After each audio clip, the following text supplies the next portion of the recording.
Hai guys, apa kabar? Sekarang gue lagi mau jalan nih ke toko tanaman. Kebetulan tempatnya deket rumah gue. Dan gue pikir karena since sekarang orang-orang lagi pada suka beli tanaman, dan termasuk istri gue juga ya, dan di tempat deket rumah gue itu ada satu toko tanaman yang hits banget. Jadi ceritanya banyak yang pada beli dari sini. Nah, penasaran? Ntar gue bakalan vlogging di situ ya. Jadi stay tune dan ikutin terus vlog gue. TNT Pot and Nursery. Ternyata teman-teman guys, ini lagi kayak backward ya. Karena ada matahari jadi nggak kelihatan. Pokoknya namanya TNT.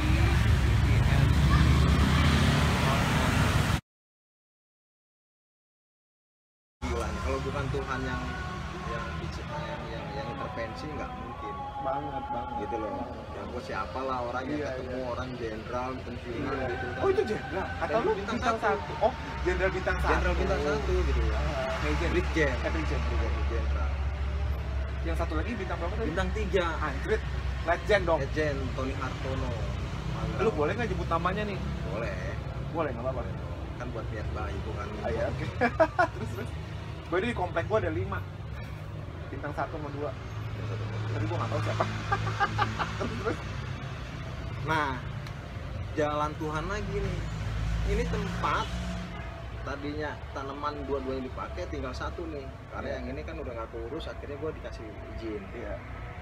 Tanaman ini masih ada nih, cuman udah orangnya udah nggak jelas ini gitu. Iya. Udah pulang kampung tapi tanamannya masih ada, udah nggak terawat. Gue berdoa lagi.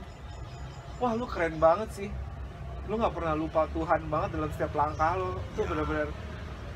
Ya. Dan ini lebih spiritualnya lebih kencang nih buat gue. Apa? Gimana? Dalam sejarah hidup gue sampai berdoa yang gue merasa nggak nginjak bumi itu 2 momen.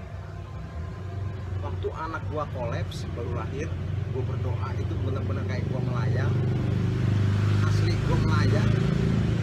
Itu sama waktu gue memohon minta tempat ini. Terus jadi gue berdoa, jadi ya kembali momen waktu itu anak gue kolaps itu baru lahir, gue minta Tuhan tolong selamatin anak gue gitu. Kenapa selamat?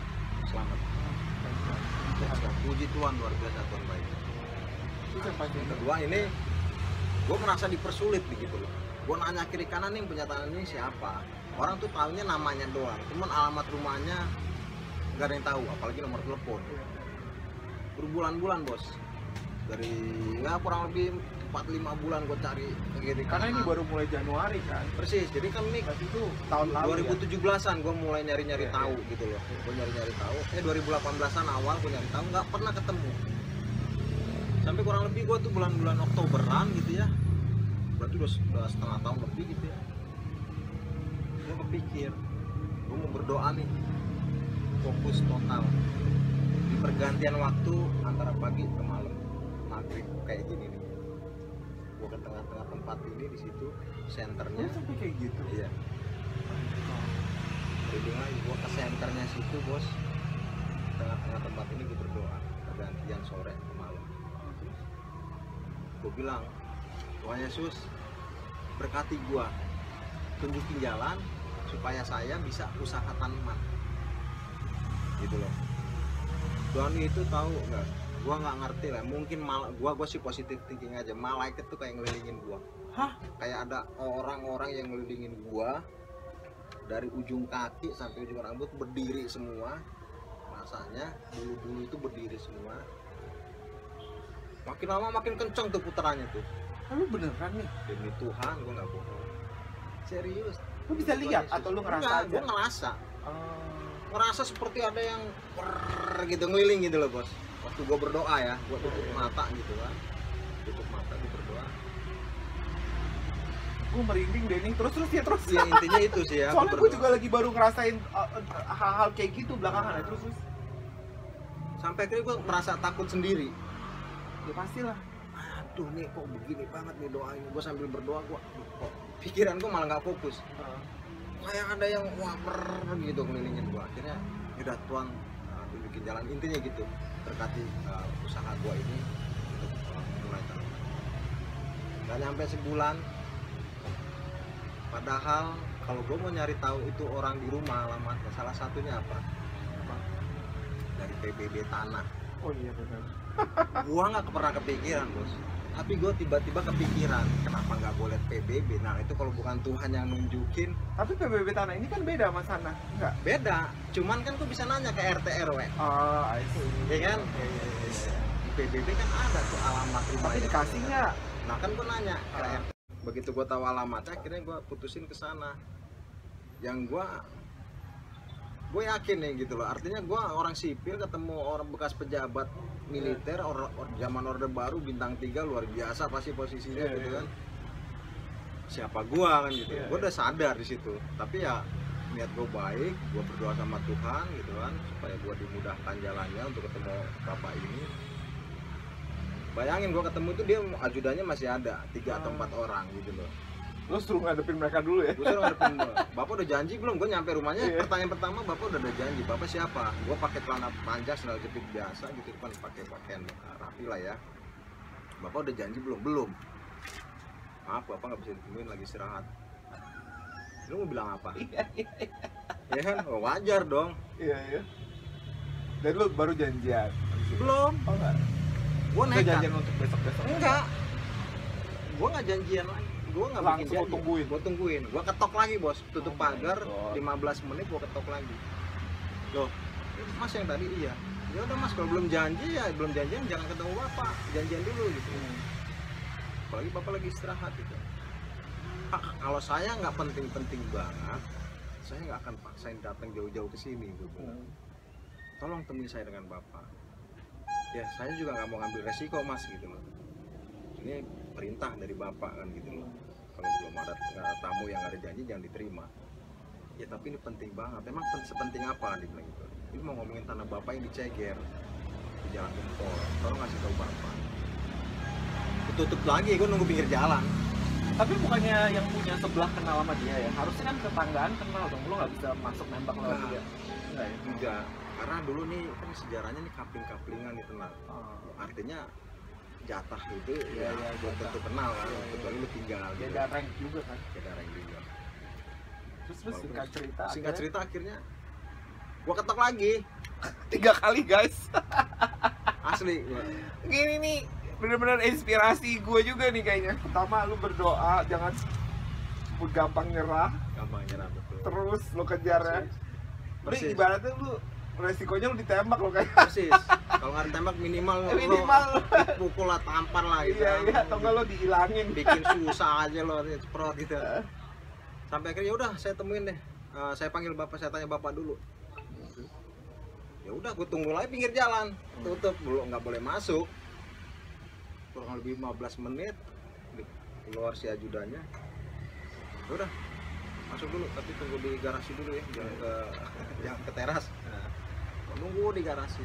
Akhirnya si bapak itu keluar dengan wajah yang serius. Anda siapa? Pertanyaannya gitu. Ada kepentingan apa sama saya? Gitar nggak lo langsung getar kan? Langsung getar nggak sih? Pensiunan bintang 3 bos, gitu loh. Ya gua kayak ngomong dengan sehalus-halusnya gitu kan, ya gua ceritain intinya gua mau usaha di tempat bapak, minta izin. Terus jawaban dia apa? Ya, apa particular momennya pas dia ngasih itu kenapa? Gara-gara akhirnya karena dia lihat lu tetap usaha, atau di saat itu juga, atau lu disuruh balik lagi? Di saat itu juga, tapi dengan catatan gitu loh. Ya udah, coba kamu rapiin dulu tempatnya. Dia mau lihat dulu. Mau lihat dulu gitu lah. Saya janji Pak, sebulan saya kirim fotonya tempat bapak. Jadi itu kurang lebih Oktober, November gue mulai rapihin, bla bla bla bla bla. Selesai, gue kirim fotonya. Si bapak puas. Dia bilang, udah semoga sukses, silakan kamu usaha tempat saya. Dengan sewa yang? Dengan sewa, ya itu lagi, Tuhan, jalan Tuhan luar biasa. Sama kayak ini. Guys, gila guys. Sama. pertanyaan Terus dia, jadilah si TNT Si Pot Nursery ini, dan TNT. tempat ini emang bagus banget kalau lo lihat. Kalau gue lihat sih emang lu nge-raise-nya menurut gua ada estetikanya ya. Dan lu emang, lu kan lu bilang lu suka tanaman ya. Lu emang di rumah itu emang lu bercocok tanam, maksudnya lu emang ngerawat gitu kan. Kadang-kadang orang tuh kalau gue lihat dia kalau yang suka tanaman tuh sampai diajak ngomong, Ya. Lo sampai kayak gitu? enggak. Oh, oke. Enggak, justru di rumah gua tanamannya sedikit banget. Karena apa? Oke. Istri gua nggak suka tanaman, anak gua juga ya masih kecil-kecil, gitu. daripada rusak jatuh. Tapi gitu lu ya. turun tangan sendiri nggak ngurusin ini? Di awal ya gua turun tangan. Oke. Tapi sekarang dengan kesibukan gua ya paling gua punya kebetulan ya udah ada karyawan, jadi Oke. gua cuma ngarahin karyawan nih begini. Oke. Terus gue pengen tahu deh, ini kan lu ada combine nih guys, jadi ada pot, ada tanaman. Ya, Menurut lo yang sekarang ini lebih laku tanaman atau kalau secara apa perputaran, yang tadi lo bilang pot. aja, secara perputaran pot, Pot. tapi secara secara value sama. sama. Oke. Sama. Nah, guys, dan ini juga menariknya adalah si bapak ini, dia tuh juga mensuplai untuk toko-toko tanaman di daerah lain, di daerah selatan. Tapi karena permintaan sekarang udah membanjir, Betul. sementara di stop dulu karena dia sendiri Betul. juga udah kekurangan stok buat. Betul. Jadi makanya orang sekarang udah banyak kesini guys. Betul. Jadi Ya. gimana tuh? Jadi memang semenjak yang berkah Covid ya, Iya. cuman gue bukan mensyukuri Covid Iya, ada iya, gitu, iya. bukan. Ini salah satu sektor yang justru malah meningkat karena Covid. Persis, Iya, persis, termasuk sepeda dan ikan ya. Iya, sepeda bener. Ya, jadi orang banyak apa namanya aware lagi dengan tanaman, terutama yang di rumah gitu Iya, ya. iya. Jadi orang pada datang, akhirnya gue kewalahan sendiri. Jadi yang tadinya segmen gue sebenarnya mau 70% buat supply jual ke pedagang-pedagang lagi, sekarang berbalik nih. Jadi lu malah justru konsumen langsung ya. Persis, retailnya gue Iya, gitu iya. loh, karena Dan- demandnya tinggi. Dan ini tuh tanaman-tanaman yang bisa taruh dalam rumah kan, maksudnya bukan kayak lu bercocok tanam di halaman, tapi benar-benar taruh dalam rumah, jadi untuk tanaman hias. Iya. Boleh tahu nggak sih kira-kira jenis apa yang paling laku atau paling diminati orang saat ini? Saat ini tuh satu Monstera, Aglonema, Terus Philodendron, gue nggak tahu itu apa nih guys, tapi ya udah lah ya. Caladium, Alocasia. Eh. Itu yang lagi banyak banget, Syngodium juga termasuk. Cuman kondisi sekarang itu hampir semua tanaman itu terkerek naik karena ini bukan karena dibuat. Dulu kalau Iya. zaman Anthurium booming Iya. itu dibuat Iya. gitu loh, dengan promosi bla bla dengan segala macam trik, orang-orang yang punya duit ngolah itu Iya, jadi iya. booming tuh Iya. jenis tanaman itu. Tapi ini karena demand, jadi semua tanaman tuh terkerek naik gitu loh. Dan harganya juga gila-gilaan guys. Harganya gila-gilaan. Dan range-nya berapa ya? Mulai dari berapa sampai berapa kira-kira? Gampangnya gini deh, dulu tanaman tuh range-nya antara 5.000 gitu ya, yang kelas-kelas bawah, sekarang naiknya bisa sampai 20.000. Sampai yang paling mahal? Paling mahal sampai jutaan, bahkan ada yang sampai 50 juta adanya. Dan itu jenisnya biasanya yang rare ya? Yang rare, variegata terutama. Sekarang itu yang variegata tuh apa sih? variegata tuh, jadi gini, variegata itu klorofil, jati jodoh itu klorofil gitu ya. Dia bermutasi karena ada kelainan gitu. Oke. Sehingga pertumbuhan hijau daunnya itu nggak sempurna, akhirnya membuat bercak-bercak di daun kayak putih atau kuning Justru gitu itu loh. malah mahal ya? Itu yang mahal karena memang rare gitu, karena itu proses alam, lo nggak bisa intervensi gitu loh. Wah guys, ini menurut gue kalau untuk kita pertama kali mau menekuni bisnis tanaman ini, advice lo apa sih? Kayak ini kan pasti nggak gampang nih sourcing tanamannya dari mana aja gitu. Dan Persis. gimana caranya lo merawat nursery ini? Advice untuk usaha atau Untuk advice usaha. untuk tanam apa, merawat di rumah tanaman? Untuk usaha. Untuk usaha. Dulu deh. Oke. Karena ini kan kita mau inspirasi. Persis. Jadi kalau untuk mulai usaha ini, pertama yang pasti lo doa dan niat baik. Oh iya, itu udah pasti ya guys. Itu pasti. Buktinya doa. Persis, sama niat baik lo. Niat baik lo artinya ya contohnya lo mau usaha, lo ingin mensejahterakan orang kan Yes, gitu loh. jadi berkat. Jadi berkat. Iya. Ya minimal lo rekrut karyawan kan, lo jadi berkat Iya, buat iya, orang lain iya. kan gitu. Terus yang kedua, lo disiplin. Iya. Disiplin dalam arti kata, ya kalau emang lo mau usaha, lo harus perhatiin hal-hal yang berhubungan dengan usaha lo. Contohnya nursery berarti kan lo harus lo perhatiin mengenai penataannya, Iya. kebersihan tempat lo gitu loh, waktu lo buka, waktu lo tutup gitu loh. Terus yang kedua, yang berikutnya ya jangan pantang menyerah. Gua usaha ini mulai dengan omset yang segini banyak. Boleh tahu nggak sih?